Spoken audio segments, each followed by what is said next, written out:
Hello and welcome to another show, Insiders Elite.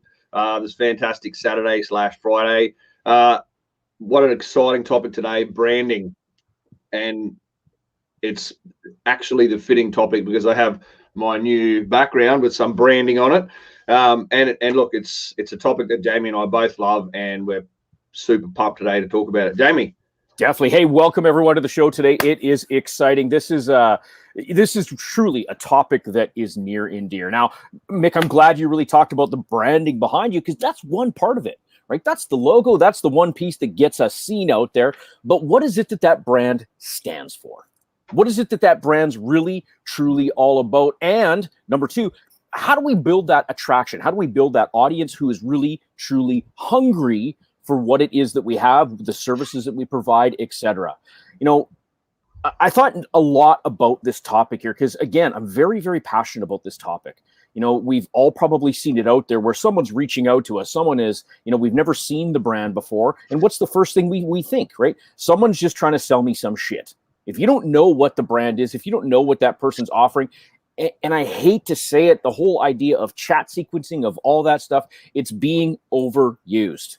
Right? People are building up those natural defenses and natural barriers to it, where it's like, hey, first thing that comes through is a little bit of chat's like, oh, what's this person going to sell me? Right? At least for myself, you know, being in the industry, having seen hundreds, if not thousands of them, you know, you can pick it out right quick. What does it though? What's really going to get it out? What's going to actually attract me? It is about creating a captivating pitch. Now, let's talk about pitch for a minute. Because if I'm just pitching something, Mick, am I going to get the deal if I just come out and I'm just pitching you something? No, look, when you just go out and pitch, you miss the mark. You don't build a reputation. You don't build that know, like, and trust factor with your brand. You're just selling, you're pitching. You can have brilliant pitches and they may make a big impact, or you might close some sales. But the ratio of sales you'll get when you build your brand first and build that, like you say, that know, like, and trust, and you're captivating and people want to be a part of your brand, is far higher once you've built that first than just pitching. Yeah, absolutely. Know, like, and trust is the key. If I don't know you, how the heck am I even supposed to think about liking you? When you're out there, when you're about to pitch your brand, you're about to pitch what it is that you have, why not actually truly take some time to get to know someone? Right? When you go out on a date, I love to akin this to dating, right? When you go out on a date, and depending what kind of date it is, we're not going to go there though. We're not going to go there. But when you go out on a date, do you expect just to go do the wham, bam, thank you, ma'am, or wham, bam, thank you, sir? No. For the most part, you want to build some connection, right? If maybe it's different on Tinder or something like that, but when you're looking to connect with someone, what are we doing? We're chatting with them. We're truly getting to know them. We're truly getting to understand them. What does it? When we've got to clear exactly what it is that we're doing. Take some real actual time to provide some sort of massive value to the people you're talking to. Hey, sign up for a free call. Guess what signing up for a free call does? It scares the shit out of me. There's way too much resistance to just going and signing up for a call. Because number one, chances are I'm going to have to reveal something to you that I might not be comfortable doing. The last thing I want to do is get on a call with you if I don't know you. Now, let's put it into context. If I know you, if I've seen what you have out there, if you're feeding me the content, right, and I'm absorbing it, I'm taking it in, I'm gaining all the knowledge that I possibly can from the content that you're sharing. When I've got that, what happens? You give me a proper pitch. You give me something that's proper, that's not threatening, that really has me maybe even qualifying myself. Look at that. Qualifying myself to come and be able to have your product, have your service, to work with you. When that happens, when I'm in that place, I've already consumed a ton of your content. I've already recognized, you know what? I've sold myself on it. I need what you have. I know I need what you have. You've done it in a non-threatening way where you're not ramming something down my throat. Then the sale becomes really easy. Then it's up to me to actually chase you instead of you chasing me. What do we know about chasing things, Mick? Well, you in life, in the world, when something chases you, you run. Yeah, it's a natural predatory instinct. You know, when something's chasing you, you run. And if someone's chasing you for that sale, the first thing you do is you run. You're like, hey, I'm out of here. Yeah. Like you say, you brought it up before we were chatting about things before the show. LinkedIn, you're cruising through. You're getting messages every day. Someone chasing you. Hey, I've got the best product. Come and buy my stuff. Come and buy my stuff. And like, delete. That product might be brilliant. It might be the best thing you've ever seen, but I'm not even interested. I'm running as far away from that as I can, because they haven't done, like you say, haven't done anything to, what are they trying to sell me? What scam is it? I'm not even interested in what value it might have, because, like you say, they're chasing, and all you want to do is run for the hills. Yeah, absolutely. Another principle that I like when we're talking about that pitch is maybe a little bit about what your product, your service, your brand is unlike, right? What's it unlike? Myself, when I'm looking at UE coaching, what I'm very much unlike is a lot of those done for you solutions that are really just a copy paste cookie cutter. We don't do that. Myself and my team doesn't do that. It's a very, very, very specific approach. And it's also why we don't take on every client that talks to us. Right? Just because someone talks to us, just because someone says, yeah, no, I'm going to work with you, doesn't mean that person actually gets to work with me. We need to ensure that it's an absolute fit, because the work that we do is extremely specific to that customer. A lot of effort's going to go into it to ensure that the product, the service that we're providing and that we're delivering is truly going to match those needs. We do a lot of work up front, and it is a qualification process. It's not just about saying, yeah, you know what, I want to take your money. I just want to take your money. It's not about taking money. It's about truly understanding and making sure that client that, I may or may not choose to work with is really going to benefit from what we have, the services that we deliver, etc. That's really it. What is your brand? What is your product? What is your service unlike? Russell Brunson talks about this. He talks about, throwing rocks at the competition. Right. And again, we're not gonna directly call out our competition's name. I mean, I wouldn't go, yeah, no, that Mick Scotney guy, Awakened Businessman. Yeah, you don't go to him. I would never do that. Right now, Mick and I are pretty congruent and stuff like that. And we do a ton of work together to really work and to really help each other grow. That's a big thing. When you look at values, and today's show isn't on values, but when you look at our values, we're completely congruent in those values. And that's why we come on and do this show. Right? Could people say that we are competitors? Well, sure, they could say it. I don't think we think that we're competitors at all in any way, shape, or form, because number one, when we look at the 7 billion people on the planet, my God, there's more than enough to go around. When we work together, though, when we help each other, when we're sharing those ideas, when we're sharing those thoughts to see ourselves both grow, man, talk about explosive growth. Absolutely, Jamie. And it's exactly that. Russell Brunson does talk about throwing rocks at your competitors, and that's a simple statement like, well, unlike other business coaches at Awaken Business, I do A, B, and C. And it's about, like you say, sharing that unlike, and it's about separating yourself from the competition to say what you're not like. Unlike them who do this at UE Coaching, at Awaken Business, we do A, B, and C, which sets us apart. It's not about saying, that particular business and ragging someone out, which in any business I've been involved in has never been a successful strategy. And people that do that, their community soon catches onto that. Your business community or your client community catches onto that, and they get tired of hearing about you ragging out the competition, so that from no matter what business you're in, if you're a tradie, or if you're in business coaching, or if you're in, it doesn't matter what, if you go around ragging out the competition, saying that other Sparky, he's hopeless, he doesn't know what he's doing, you're focusing on everyone else instead of yourself. Completely different topic, but you got to, in business, especially in branding, focus on what sets your brand apart, why people should buy from you. Yeah, no question about it whatsoever. Now, what's interesting, check this out. We were ragging a little bit on social media here, maybe not so much on social media, but on some of the messages and some of the ways that the message is being shared out there. But check this out. When it comes to social media, and this is really point number 2, my God, make use of it. Like, seriously, make use of it. Now, this is a commitment. I mean, Mick, you've coached hundreds, thousands of people. Myself, we worked with thousands and thousands of people in the entire world.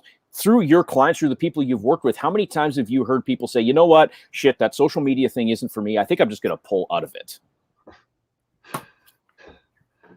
so many times people say, oh, I don't do social media. Oh, I don't, like it's over and over again. But once you do and you make use of it, it explodes your business.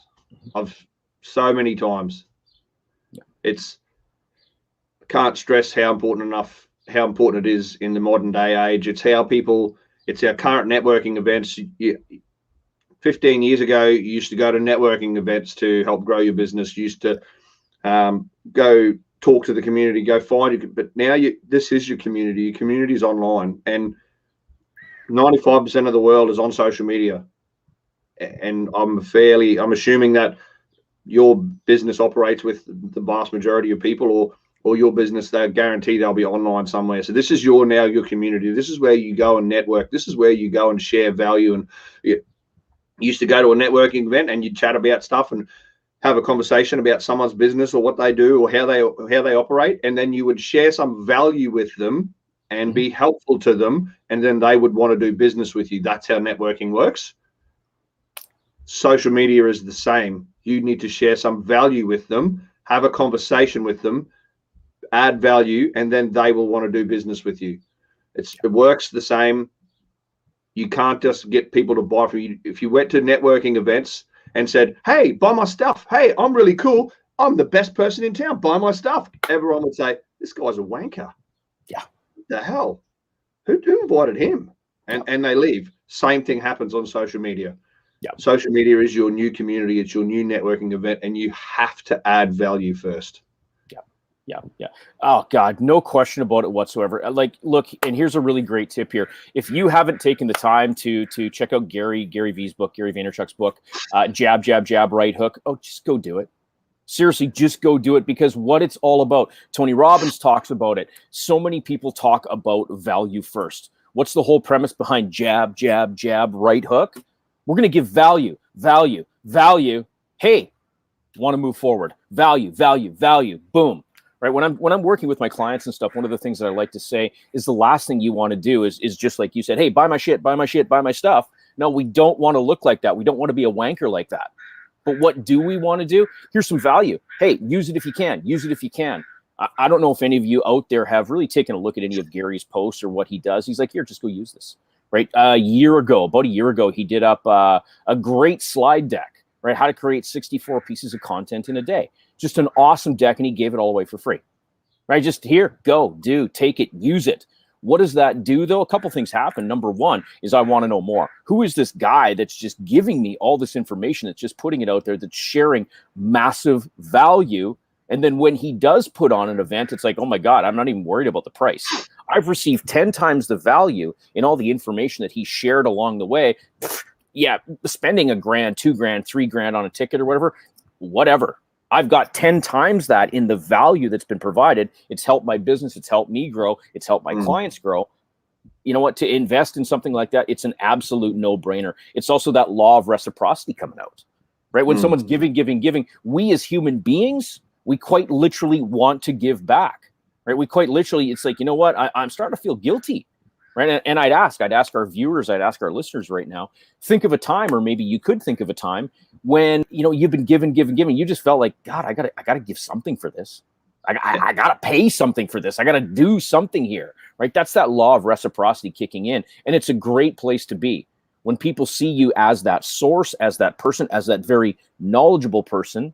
You're utilizing social media to be able to get that message out there. And remember, it's not just all about sales. If you're just putting sales, buy my shit, guess what? People aren't going to be interested. Share a little bit about you. Ask questions. Get engaging questions. Do some poll questions. Put some carousel stories up on LinkedIn. Utilize the posts, utilize those social medias to really get that information out there. That is your jab. Give information, share it out there. What's that doing? That's building your brand in a really great way. That's you getting out there and saying, hey, I've got some really great stuff. I'm excited to build this brand this way. Go use it. What's your thoughts on that, Mick? Yeah, absolutely, Jamie.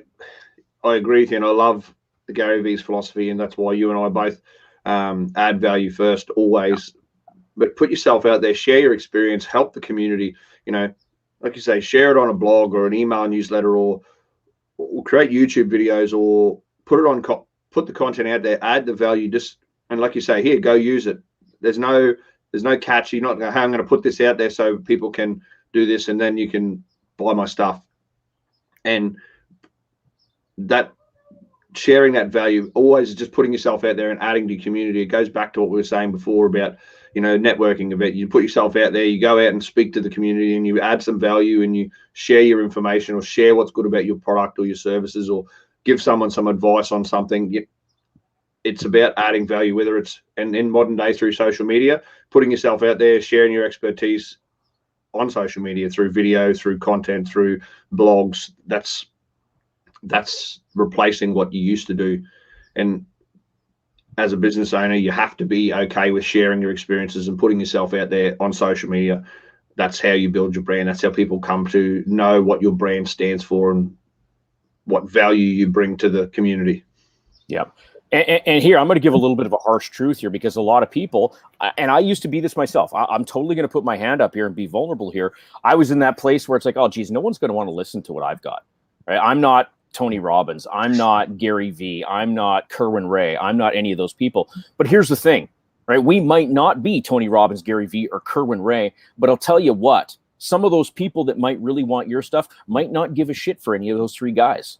Right? They might just see them as great big airheads or talking heads talking away. But when you come out, when you share that information in a way, whether it's through email, whether it's through blog, whether it's utilizing social media, you might just get that viewership and that followership because they like the way you share the message better. This is really, truly about, and I know I'm going to sound kind of harsh here, but it's about getting over it.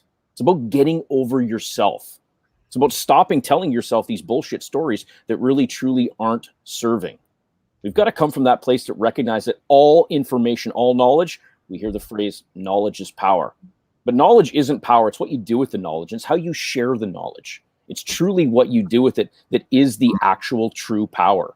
I would challenge anyone out there right now, go and share. Even if it is just getting on there, doing a couple-minute live, this show right here. I mean, we do it, pretty much every week right now. We're going on a constant, consistent basis here, aside from some things coming up and whatnot. But really, when we first came out, it was like we were both scared shitless. It's like we get on here, it's like, oh my God, we're going to broadcast in front of the world, ah! Right? There was that mentality. Here we are 18 months later, and we don't even think twice about it. Why? Because we recognize the bigger purpose of what it is. Getting this information out for people to be able to use it, for people to be able to truly grow. Get yourself out there, right? Tons and tons and tons of different ways to do it. Yeah, of course, social media is one thing, right? We've got all the different platforms on social media. Do I use them all? No, I don't. Right? I haven't figured out Snapchat, right? I'm sure there's a way. Gary talks about Snapchat. Lots of people talk about Snapchat. I don't have a clue. I'll be the first to put up my hand. I don't have a freaking clue how to do it. Now, what's great is as you build your teams and as you bring your people on, they're going to bring that level of expertise. Do I have a team helping me with my social media? Abso-freaking-lutely. Why? Because I'm not a social media guru, and nor do I want to be a social media guru. What do I want to do? I want to stand and deliver. I want to serve clients, and I want to see them radically grow their businesses. For me, that's truly what it's all about. How did I get to that place? So how did I get to that place where I'm working with people all over the world, freaking 7,500 paid coaching sessions? So how did I do it? By getting out there. By getting myself out there and sharing that information out there. If you don't, no one's going to find you. And I would challenge, what's the bigger pain? The bigger pain of, you get on here and maybe you say a wrong word, or for a moment you lose track. It's like, shit, what was I talking about again? Right? If that's your biggest fear, I'm really going to challenge you, and I'm really going to push each and every one of you out there right now to say, get over it. Because that's not the worst thing that can happen, right? The worst thing that can happen is that you fail to thrive. That your business fails to go anywhere because you didn't strap them on and go and make it happen. Yeah, absolutely, Jamie. And the worst thing is that the worst thing that could happen is that people don't get to hear your message, and that one person that you could impact doesn't get to have that value or to make a difference in their life. And it doesn't matter whether you're a bricks and mortar business sharing some information or knowledge about how you operate or what your service or product does, or some tips or tricks to make things better, or whether you're a business coach or whether you're selling online products or marketing. If you don't share value, you're robbing the community the opportunity to make a difference in their life. That's the worst that could happen. Yep.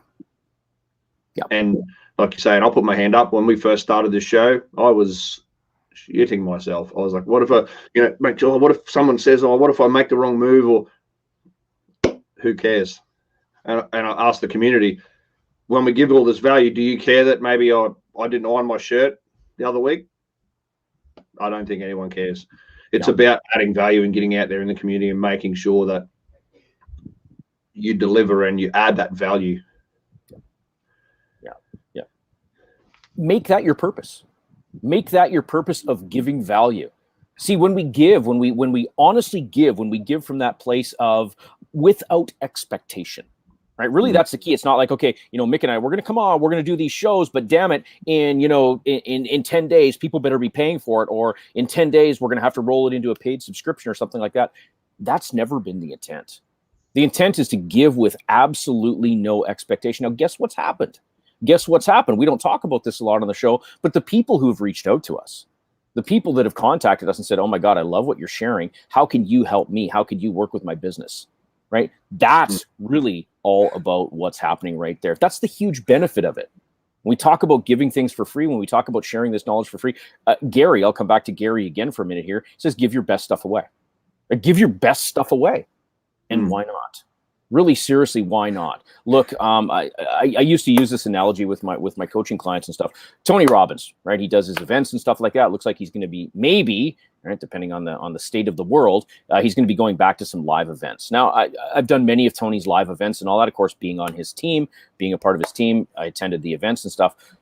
But what's really true is if a person took long enough, if a person went through and looked at all the footage in YouTube everywhere, you could probably construct an entire UPW out of it. You probably could. There's probably enough information out there, enough video out there that you could put one together. Don't even ask how many tens or hundreds of thousands of hours it would take.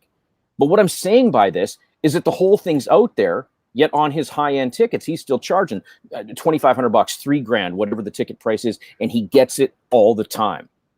Why? Because people want it. Yeah, sure, he's giving his best stuff away. But that's not stopping people from wanting to get even more. Right? Why do people want to work directly with him? Because he's got more. Trust me, us coming on the show, yeah, we're giving some of our best stuff away. Today's topic is one of those best things, but I'll tell you what we can give you in 40 minutes working directly with us, that's a whole different ball game whatsoever. Right? It comes in at a whole different level. It's a game changer. And look, when you talk about branding, the point number 4 is identifying your target market, who it is that you want to do business with. And so many people, so we get out here and we deliver our show, but we know who our target audience is. And we get people who aren't our target audience reach out and say, I love it. Where can I get more of this? And we refer them to someone who's in their target market, or we help them in some other way, but they're not our target market. So we don't bring them on as a client, or we don't talk to them because we know who our target market is. And it's critical in business, whether you're a tradie or a sparky or a builder or whoever it is. Do you just build for everybody, or do you have a target market? Do you do commercial building, or do you do government work, or do you do houses, or do you do bathroom renovations, or do you do property maintenance? Like, what is it that you do that your business stands for? Then you know who your target market is, so you can focus on them. And once you know who that is, the law of attraction says you'll attract more of those people, because that's the message you'll put out. Yep. It's so important in branding and in marketing and in your business that you know who it is your ideal customers are. They call it customer avatars, or whole different other range of things around that. But knowing who your target market is absolutely critical when you have a business, because you want to know who you're trying to attract to your business. Absolutely. Mick, when's the last time we did a relationship show? Never.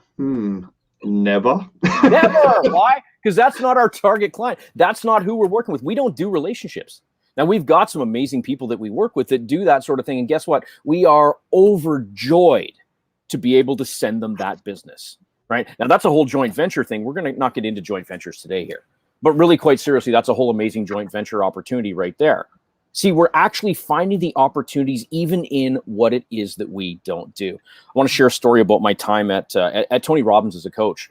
So one of the big things is a Tony Robbins coach, and they literally program this into your mind, right? They'd sink it in there. We can coach anyone, anywhere, anytime on anything. We can coach anyone, anywhere, anytime on anything. I probably said that 1,000 times. And guess what? Yeah, I can do relationships. We can coach on finances. We can coach on all these things. But here's the thing, right? Being completely diverse, being, diverse in all these areas, how are you really going to get that targeted market out there? Right? Are you creating specific ads for specific things all the different time, expanding your ad budget out like crazy? Or do instead you really truly find what it is you absolutely love? I know for me, when I was going through it, I did some relationship stuff, and I probably gave more than I should. I mean, when it came to relationship stuff, sometimes I've had clients calling me at 10 o'clock at night. It's like, oh my God, this has happened, this and that. Now that's on me because I didn't set up the appropriate boundaries. And of course, I'm a big high eye. I want to give. I want to help. I want to make these great big impacts in people, right? But the truth is I didn't get massive joy and I didn't get massive love out of that. What I recognize is working with businesses, taking the knowledge that I had, taking the skills that I had, and solely focusing in on that. Number one, I got so much more done, right? I loved what I was doing even more. Like just number one, that whole sense of enjoyment in really taking that knowledge that I had, that awesome knowledge that I had, making a difference, man, things blew up. Things were absolutely amazing. My ad spend, my ad budget went down because I'm not trying to target every single market. I'm going right into those business operators and those business owners who truly want to grow their business, scale it up, grow it, and have sustainable pieces in place so that they can step away from doing everything. They can step away from working in it to actually being able to work on the business. See, that specific messaging for me in the business, man, it radically changed things for me. It got me narrowed right down. Here's the other analogy behind that. Think about this for just a moment. And we've shared this on the show before, but we've got doctors, right? People, white lab coats, they're checking you out, making sure you're good. General practitioner, I think the average wage for a general practitioner in the United States, $200,000 to $250,000. Not bad, right? Not a bad salary, not a bad yearly salary, $250,000. But here's the thing. The other doctor on the other side of that spectrum, the one that's still wearing the white lab coat, but is a neurosurgeon. Right? Average salary for a neurosurgeon is well north of $700,000 a year. Which do you want to be? Do you want to be the general practitioner? Right? Is your business just all about working with anyone, anywhere, anytime that just happens to come along? Or do you have some real specialized knowledge that when put in the right hands can radically help you grow? Who is your market? What is it that you love to do? How do we find that market? Decide what it is that you absolutely love to do. Business, I could literally talk business till the cows come home. I could start talking business in the morning and I could not be done until well at night, right? That's how much I love it. What's your thoughts, Mick? You're absolutely right, Jamie. And you and I get together and start chatting about business, and all of a sudden we go, oh shit, an hour and a half's gone by and we've just had a brief conversation about something, and that's one of the reasons that I'm doing this now. And I've gone away from a contractor business that I helped grow. I grew up to, massive 8 figures, and I'm leaving that to go be permanent business coach because I love it. This is what I want to help businesses. This is what drives me. And like you say, I could talk all day, all night about business, and it's absolutely lights me up. And you talked about it before, but knowing your target audience, knowing who it is, I want to help business owners. I got in the trade background, I know exactly who the people are that I want to help. And that is key about giving you that, I suppose, that niche and becoming the surgeon rather than the general practitioner. I can help any business, but I know trade business inside and out, contractors, that kind of business inside and out, and I can add a ton more value to those businesses than I can to general other businesses. But you know what? This is the industry, and this is knowing your target market, knowing your audience, knowing who it is that you want to serve and who you can help.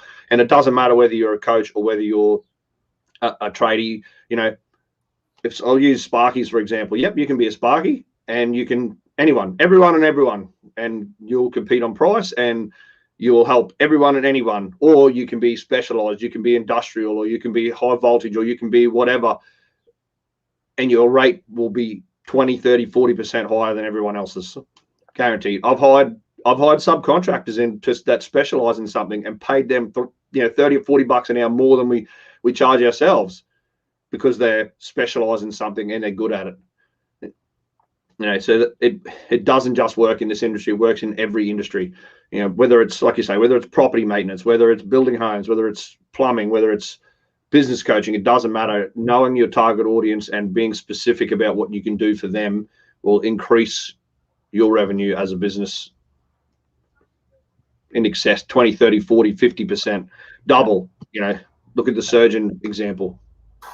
I hope everyone really heard the underlying message of what Mick just shared right there too, because that was absolute gold. When you specialize, you can quickly make a lot more money. Okay, now this isn't all about money, right? I know money's supposed to be the big sin. We're not supposed to talk about money. But here's the thing. When you specialize, when you really narrow it down and you've got some exclusive knowledge that no one else has, yes, right? It's your duty. It's your right to be able to charge the appropriate amount for it. Appropriate amount, I'm not going to tell you what the appropriate amount is. That's up to you to figure out. That's up to you to go into there. But when you've got that specialized knowledge, you can charge the appropriate amount for it. Look at anything, new product launch, something comes out. Here, I'll give you an example. Way back in the day. Okay, way back in the day when DVDs, like not even Blu-ray players, when DVD players first came out. Oh my God, I'm showing how old I am. When DVD players first came out, or you're going away from the VHS into the DVD, guess what? DVD players came out, and I remember I went and purchased a DVD player. It was a JVC, was the brand, Japan Victor Corporation. I purchased it for $800. Why? Because it was new. Why? Because it was something exclusive. You couldn't get it anywhere else. Now, God, we don't even use DVD players anymore. Those are gone. Those are obsolete, right? Blu-ray players are obsolete. Everything's now online streaming, all that sort of stuff. But just think about that, right? To develop it, to put in all the time, all the effort to really build that DVD player out, yeah, it was expensive. But at the time when I first got into it, before the market was saturated, right? Before the market was saturated, it was very expensive. Here's what's great. When you've got that specialized knowledge, that knowledge that can really, truly help someone, what if the market never got saturated? Right? Are we oversaturated in brain surgeons right now? No, we're not. Right? They're looking for those people left, right, and center. Right? And here, like I'll put it into context here. Of course, we've got the pandemic and everything like that going on right now. There's no real connection between brain surgery, neurosurgery, and the pandemic. They're still in massive, massive, massive need. When you find that need, when you narrow it right down into that niche, that niche, right, that's really truly going to serve your ideal client, you gain massive success and you will grow your business 10 times faster. Don't be looking to be the jack of all trades, right? Be check this out, be the master of one.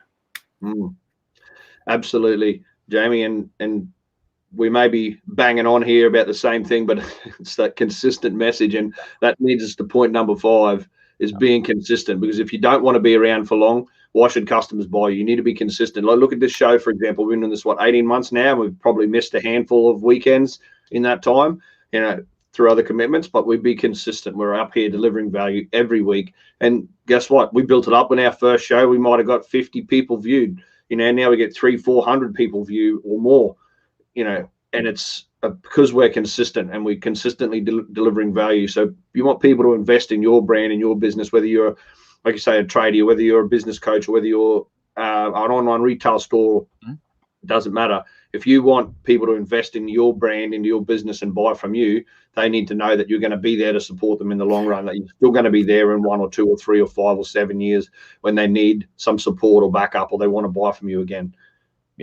Yeah, no question about it. I mean, myself, and I'm going to share a really great tip here around consistency. When it came to emails and when it came to, maybe putting some blog posts out and getting articles out, I will be the first to put up my hand and say, I suck. Right? I absolutely sucked doing that on a consistent basis. I'd put a little bit of stuff out, but I want to tell you why. It's not because I didn't want to do it. It's not because I didn't recognize the value of consistency. I've always known the value of consistency. It's because I really, truly believe that I had to be the person that did it all. And guess what happens? You start thinking you're the person that's doing it all. All of a sudden, this is added up and this is added up. You've got that damn to-do list that's 2 miles long, right? 5 kilometers long, and you don't even know where to start. Of course, you're going to start putting stuff off. If you're in that place where you're not consistently doing the work, I would really challenge you to really take a serious look at what's on your plate and ask yourself this very key question. Does it have to be me, or must it be someone else? What's your thoughts on that, Mick? Jamie, that is a powerful, powerful question. And when you ask that with the emphasis on it is, must it be someone else? It's a bit of a no-brainer. A lot of these things, you know what, the first time I did this, I'll put my hand up, I'll share something. The first time I did this, no, well, of course it's got to be me. Who else could do it? No, it has to be me. And we're like, but the next part of that, well, does it really? Or is that really the truth? Does it have to be you? We're like, oh, well, I could pay someone to do it. Oh, so it could be somebody else. So could it be, or must it be? Well, if I want to achieve my ultimate outcome, it must be someone else, because I can't spend all my hours doing this if I'm trying to deliver value over here. Yep. And it's about working in your zone of genius. And it starts with these other areas, separating them off into, you know, like getting somebody else to do them, getting contractors, or having your team do them, or bringing people on to support you in that.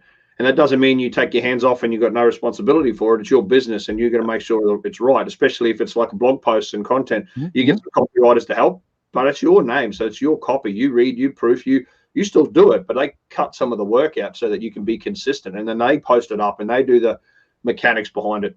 You're still overseeing and making sure it's bang on. It's still your name, your brand, your reputation, but you get support to help you deliver more value.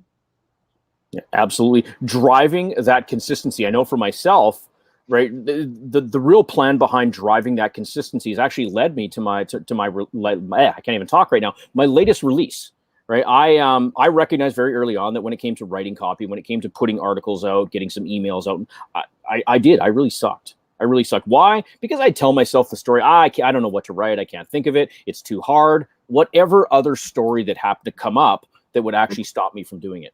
But here's the thing. I said, you know what? I have to commit to this. I asked the question, does it have to be me, or must it be someone else? And I kind of laughed at that, because I said, well, if it's got to be me, it's never going to get done.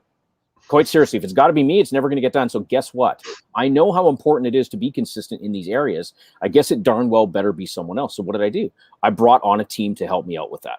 I brought in a team of people who help create a lot of the copy that we're seeing out there. They're working with my social media team. They're working with those people to really get that stuff out there. And they actually approached me the other day and said, hey, Jamie, you know, you're not fully utilizing our services.